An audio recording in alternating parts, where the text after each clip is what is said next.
Sister brother daddy daughter drama. అదంతా కూడా అది ఫ్యామిలీ డ్రామా. ఆ డ్రామాలో మేము పాత్రధారులను సూత్రధారులను కాదలుచుకోలేదు. తెలంగాణ ప్రజలకు కూడా సంబంధం లేనటువంటి అంశం అది.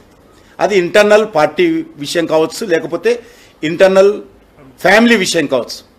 ఆ విషయాన్ని తెలంగాణ ప్రజలకు సంబంధించిన విషయంగానో, రాజకీయ పార్టీలకు సంబంధించిన విషయంగానో, బీజేపీకి వ్యతిరేకంగా విషయంగానో మేము దాని గురించి స్పందించదలుచుకోలేదు. తెలంగాణ ప్రజలు కూడా స్పందించేటువంటి పరిస్థితి లేదు. కానీ కవిత జైల్లో ఉన్నప్పుడే బీజేపీతో టై అవ్వడానికి చర్చలు జరిగాయి. నేను జైల్లో ఉండి వద్దానని చెప్పి కవిత చెప్తుంది సార్. అలా చెప్పాను. అలా డాడీని చెప్పాను. ఉత్తర నరసింహ గారు డాడీకి డాడీ ఎవరితో మాట్లాడో చెప్పాను. డాడీని అడుగు, మనం డాక్టర్ కదా, డాడీ దగ్గరికి వెళ్ళి డాడీ నువ్వు ఎవరితో మాట్లాడావు, ఏ రకంగా బీజేపీలో మెర్జి కావాలని చూసావు చెప్పమని అలా డాడీని. నీటి మీద రాతలు తీసుకొచ్చి ఇన్ని రోజుల తర్వాత ఈరోజు బయట పెట్టడం ఏదైతున్నదో అది అర్థం కానటువంటి విషయం.